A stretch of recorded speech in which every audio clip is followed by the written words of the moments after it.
Callinectes sapidus, the blue crab, Atlantic blue crab, or regionally as the Chesapeake blue crab, is a species of crab native to the waters of the western Atlantic Ocean and the Gulf of Mexico, and introduced internationally. C.Sapidus is of significant culinary and economic importance in the United States, particularly in Louisiana, the Chesapeake Bay, and New Jersey. It is the Maryland state crustacean and is the state's largest commercial fishery. Description: Callinectes sapidus is a decapod crab of the swimming crab family Pachynidae. The genus Callinectes is distinguished from other pachyonid crabs by the lack of an internal spine on the carpus, as well as by the T-shape of the male abdomen. Blue crabs may grow to a carapace width of 23 centimeters. C.Sapidus individuals exhibit sexual dimorphism. Males and females are easily distinguished by the shape of the abdomen and by color differences in the chelicpeds, or claws. The abdomen is long and slender in males, but wide and rounded in mature females. A popular mnemonic is that the male's apron is shaped like the Washington Monument, while the mature female's resembles the dome of the United States Capitol. Claw color differences are more subtle than apron shape. The immovable, fixed finger of the claws in males is blue with red tips, while females have orange coloration with purple tips. A female's abdomen changes as it matures. An immature female has a triangular-shaped abdomen, whereas a mature female's is rounded. Other species of Callinectes may be easily confused with C.sapidus because of overlapping ranges and similar morphology. One species is the lesser blue crab. It is found further offshore than the common blue crab, and has a smoother granulated carapace. Males of the lesser blue crab also have mottled white coloration on the swimming legs, and females have areas of violet coloration on the internal surfaces of the claws. C.Sapidus can be distinguished from another related species found within its range, C. ornatus, by number of frontal teeth on the carapace. C.Sapidus has 4, while C. ornatus has 6. The crab's blue hue stems from a number of pigments in the shell, including alpha-crustacean, which interacts with a red pigment, astaxanthin, to form a greenish-blue coloration. When the crab is cooked, the alpha-crustacean breaks down, leaving only the astaxanthin, which turns the crab to a red-orange or a hot pink color. Distribution: Callinectes sapidus is native to the western edge of the Atlantic Ocean from Cape Cod to Argentina and around the entire coast of the Gulf of Mexico. It has recently been reported north of Cape Cod in the Gulf of Maine, potentially representing a range expansion due to climate change. It has been introduced to Japanese and European waters, and has been observed in the Baltic, North Mediterranean and Black Seas. The first record from European waters was made in 1901 at Rochefort, France. In some parts of its introduced range, C.Sapidus has become the subject of crab fishery, including in Greece, where the local population may be decreasing as a result of overfishing. Ecology: the natural predators of C.Sapidus include eels, drum, striped bass, spot trout, some sharks, humans, cownose rays, and whiptail stingrays. C.Sapidus is an omnivore, eating both plants and animals. C.Sapidus typically consumes thin-shelled bivalves, annelids, small fish, plants and nearly any other item it can find, including carrion, other C.Sapidus individuals, and animal waste. C.Sapidus may be able to control populations of the invasive green crab, Carcinus minas. Numbers of the two species are negatively correlated, and C. minas is not found in the Chesapeake Bay, where C.Sapidus is most frequent. Callinectes sapidus is subject to a number of diseases and parasites. They include a number of viruses, bacteria, microsporidians, ciliates, and others. The Nemertean worm Carcinonemertus carcinophila commonly parasitizes C.sapidus, especially females and older crabs, although it has little adverse effect on the crab. A trematode that parasitizes C.sapidus is itself targeted by the hyperparasite Urosporidium crescens. The most harmful parasites may be the Microsporidian Amazon michaelis, the amoeba Paramoeba perniciosa and the dinoflagellate Hematodinium perezi, which causes bitter crab disease.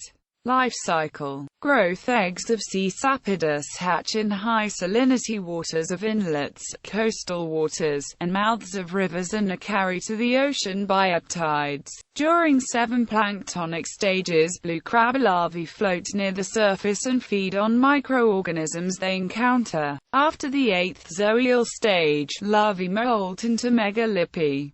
This larval form has small claws called chelipeds for grasping prey items. Megalippi selectively migrate upward in the water column as tides travel landward toward estuaries. Eventually blue crabs arrive in brackish water, where they spend the majority of the chemical cues in estuarine water prompt metamorphosis to the juvenile phase, after which blue crabs appear similar to the adult form. Blue crabs grow by shedding their exoskeleton, or molting, to expose a new, larger exoskeleton. After it hardens, the new shell fills with body tissue. Shell hardening occurs most quickly in low salinity water where high osmotic pressure allows the shell to become rigid soon after molting. Molting reflects only incremental growth, making age estimation difficult. For blue crabs, the number of molts in a lifetime is fixed at approximately 25. Females typically exhibit 18 molts after the larval stages, while post-larval males molt about 20 times. Male blue crabs tend to grow broader and have more accentuated lateral spines than females. Growth and molting are profoundly influenced by temperature and food availability. Higher temperatures and greater food resources decrease the period of time between molts as well as the change in size during molts. Salinity and disease also have subtle impacts on molting and growth rate.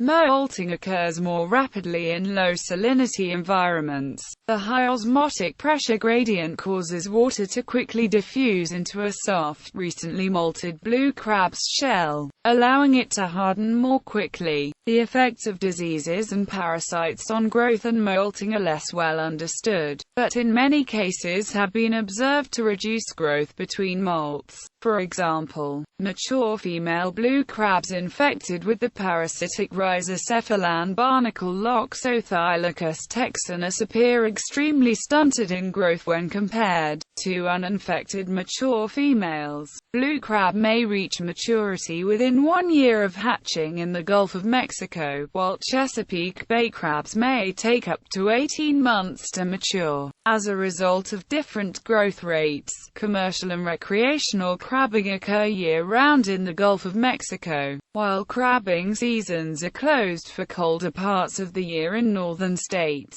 Reproduction, mating and spawning are distinct events in blue crab reproduction. Males may mate several times and undergo no major changes in morphology during the process. Female blue crabs mate only once in their lifetimes during their pubertal, or terminal, molt. During this transition, the abdomen changes from a triangular to a semicircular shape. Mating in blue crab is a complex process that requires precise timing of mating at the time of the female's terminal molt. It generally occurs during the warmest months of the year. Prepubertal females migrate to the upper reaches of estuaries where males typically reside as adults. To ensure that a male can mate, he will actively seek a receptive female and guard her for up to 7 days until she molts, at which time insemination occurs. Crabs compete with other individuals before, during, and after insemination, so mate guarding is very important for reproductive success.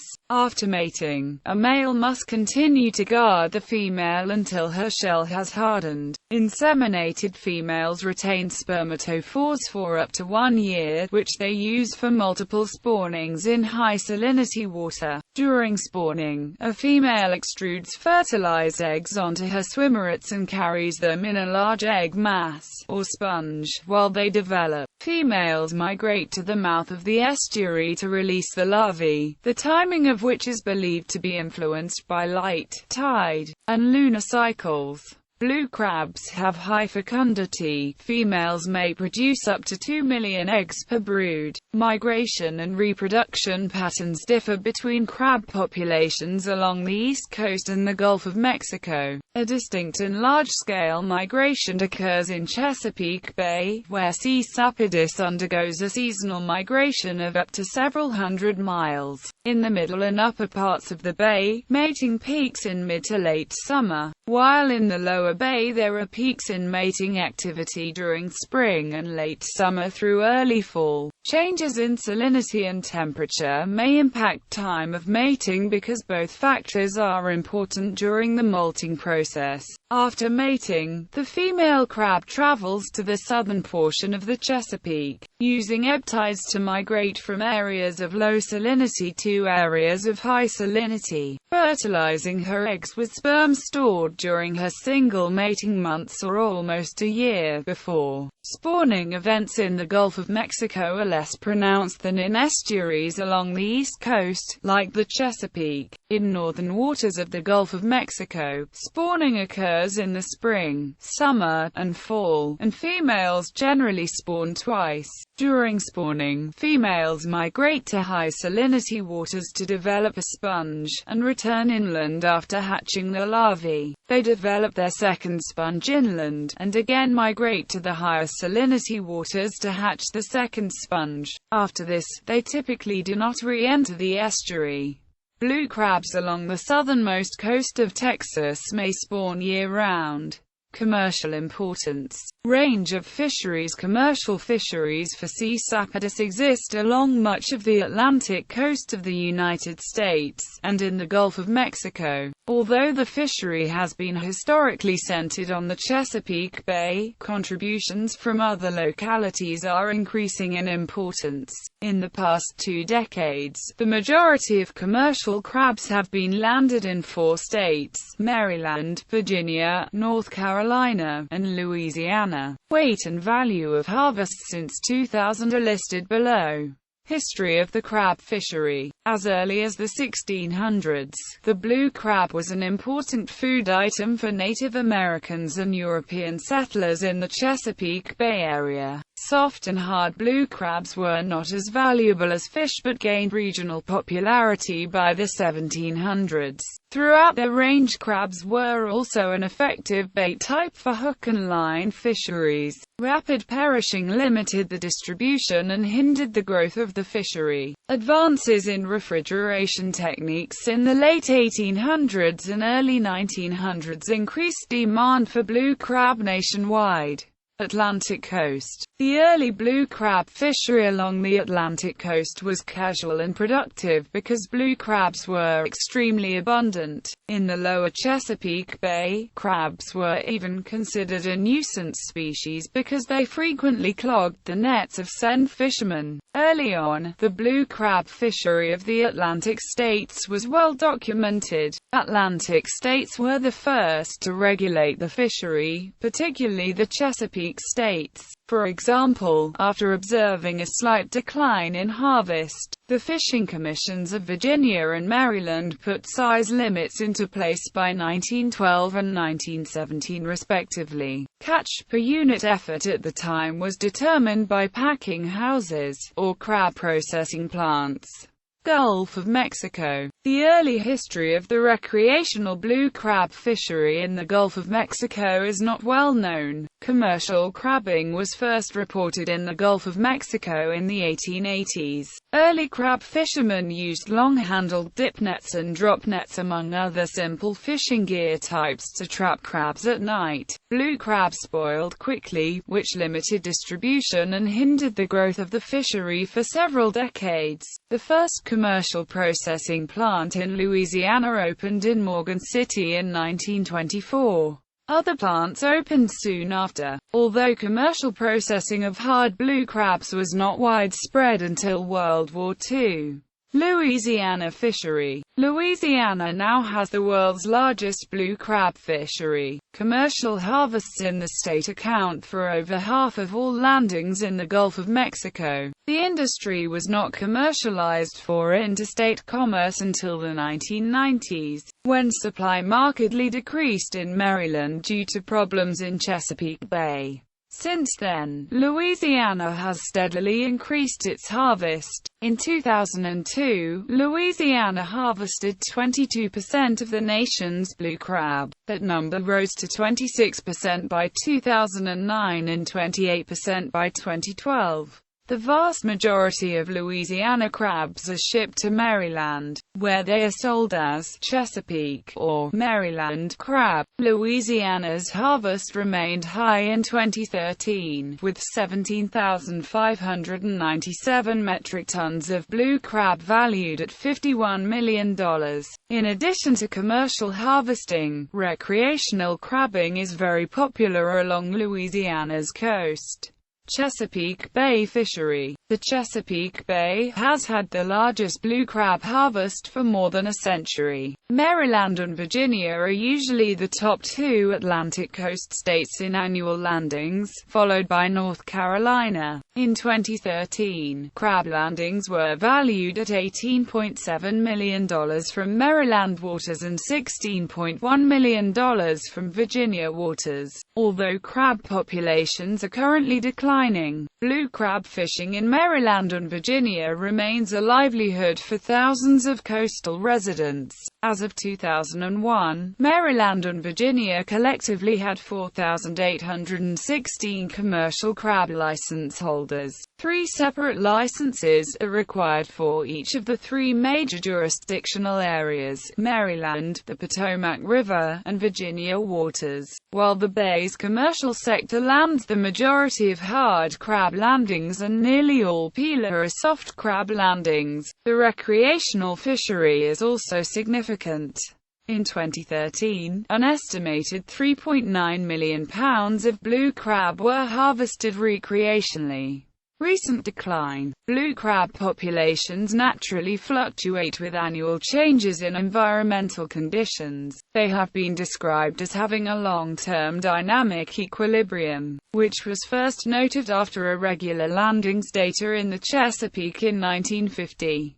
This tendency may have made it difficult for managers to predict the severe decline of the Chesapeake's blue crab populations. Once considered an overwhelmingly abundant annoyance, the declining blue crab population is now the subject of anxiety among fishermen and managers. Over the decade between the mid-1990s to 2004, the population fell from 900 million to around 300 million, and harvest weight fell from 52,000 tons to 28,000 tons. Revenue fell further, from $72 million to $61 million. Long-term estimates say that the overall Chesapeake population decreased approximately 70% in the last few decades. Even more alarming, the number of females capable of reproducing, known as spawning-age females, has plummeted 84% in just a few decades. Survival and addition of juveniles to the harvestable crab population is also low. Many factors are to blame for low blue crab numbers, including high fishing pressure, environmental degradation, and disease prevalence. Crabbing gear. Many types of gear have been used to catch blue crabs along the Atlantic and Gulf coasts. Initially, people used very simple techniques and gear, which included hand lines, dip nets, and push nets among the variety of other gear types. The trot line, a long baited twine set in waters 5 to 15 feet deep, was the first major gear type used commercially to target hard crabs. Use of commercial trot lines is now mostly limited to the tributaries of the Chesapeake Bay. In the Gulf of Mexico, trot line use drastically declined after invention of the crab pot in 1938. Crab pots are rigid box-like traps made of hexagonal or square wire mesh.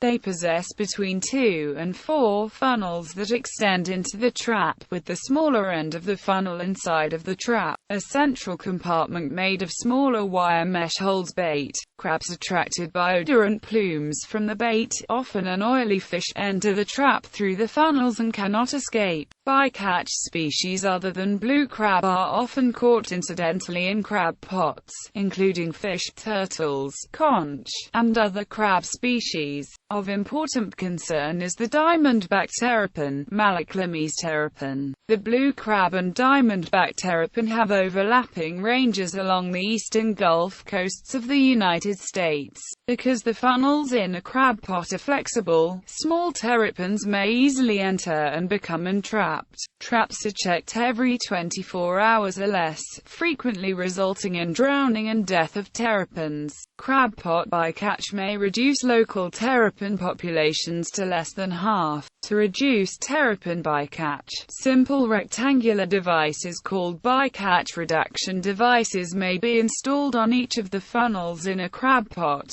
BRDs effectively reduce bycatch of small terrapins without affecting blue crab catch.